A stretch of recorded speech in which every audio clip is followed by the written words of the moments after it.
Okay, just a quick update on the Travco motorhome. Here she is. I rolled her out the shop door yesterday. We dropped everything late last week and we decided we were trying to get it painted before today or today. We didn't quite get there. We've had such bad weather here in Texas lately that we had a really nice stretch of warm weather, of light winds, and I just thought I'd better drop everything and try to paint it, or at least get far enough down the road and doing body work, because I don't know how many nice days we're going to have left this year.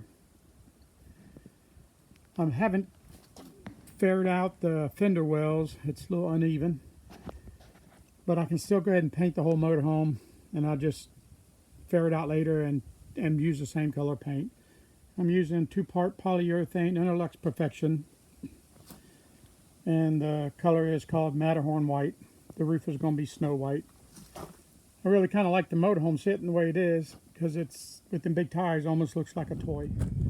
See where I've done the Bondo, it's not sanded yet, but you can still see the cracks. That's how tight of a coat of body filler I put on. That should smooth out pretty good. I did a couple test patches yesterday, late yesterday. Not too happy with all of it, but this is one of them.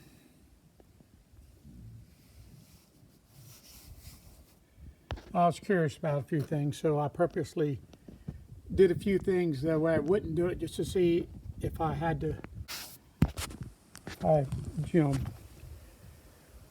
left a few bumpy spots and I painted over just to see how bad it would show, so I get an idea how in depth I got to do my sanding. Of course, everybody wants it perfect. It's just me walking down the motorhome. Take a minute and take a look at them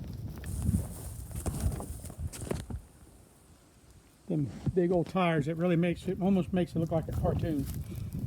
I'm really going to be happy with this motorhome. Here's the front end, and I've got some runs in it, which tells me I'm going to do a really thin coat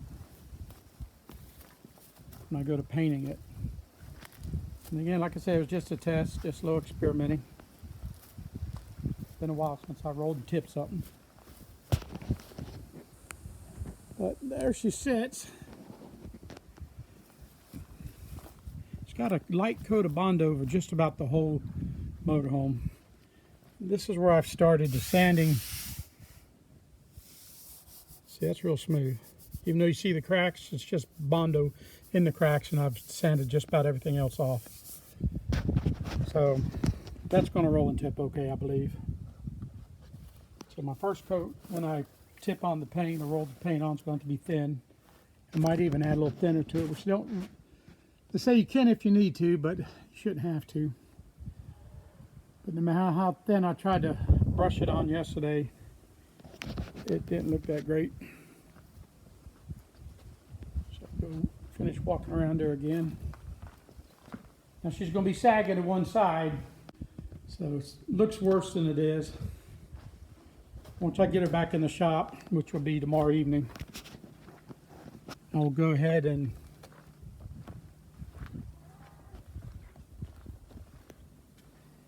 come back off here and get this view. Well, at some point I'll go ahead and, when I do the rear brakes, I'll be messing with the rear axle anyways, and I'll figure out how many inches of blocks, 3/4 inch, whatever. Blocks put on the right side. There was an extra block on the right side, which I did put back on. It's because the generator sits in the right rear of the motorhome. The generator is actually a 4-cylinder water-cooled engine. Let me see what else I can update you on. We'll go inside here in a minute. I dropped everything to start sanding and painting. I was hoping I'd get it painted by today, but it didn't happen. It's just that we haven't had any good weather. There's dust everywhere. Windows are out and dust is blown in. I was working on the wiring last, I don't know where my last update was, but radiator's almost all the way in. The intercooler is all the way in. Transmission cooler's in. The took the console back out up top here. I mentioned, I think before, that I cut it a little bit. Here's the console on the floor. I cut it a little bit too thin in spots. Actually, I worked on putting the ceiling in, but it's not going to stay like it is. And wasn't really ever planning to stay like it is.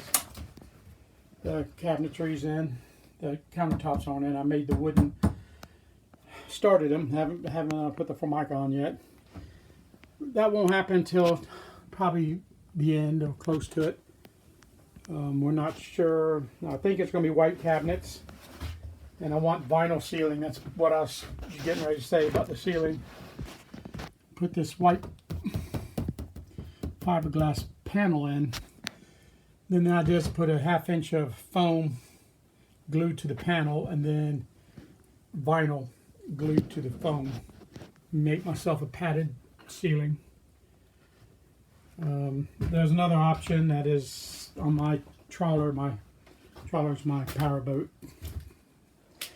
Its ceilings there's a grid in the ceiling.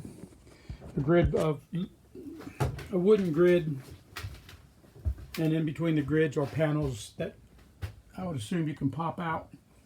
So I might put a wooden grid maybe every 36 inches apart and one down, a piece of trim down the middle, and then put paneling back in individually. I guess it's hard to explain, but that's what I think would work good. That way it allows me to pull panels out to get to the ceiling if I want to screw something to the roof or something. This is where she sits. She's dusty. Like I said, I dropped everything to go and do the body work. Walk down the drive here real quick and aim back at it. Close the door.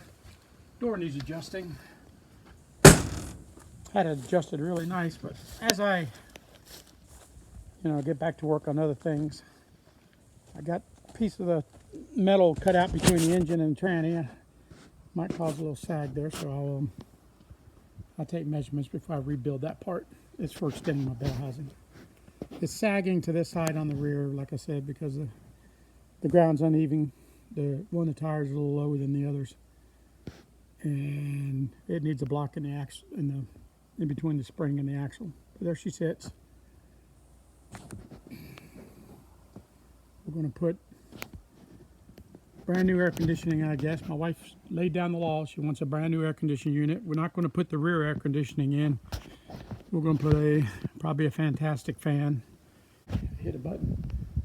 Anyways, we'll be boondocking where we don't have shore power. Well, thanks for watching.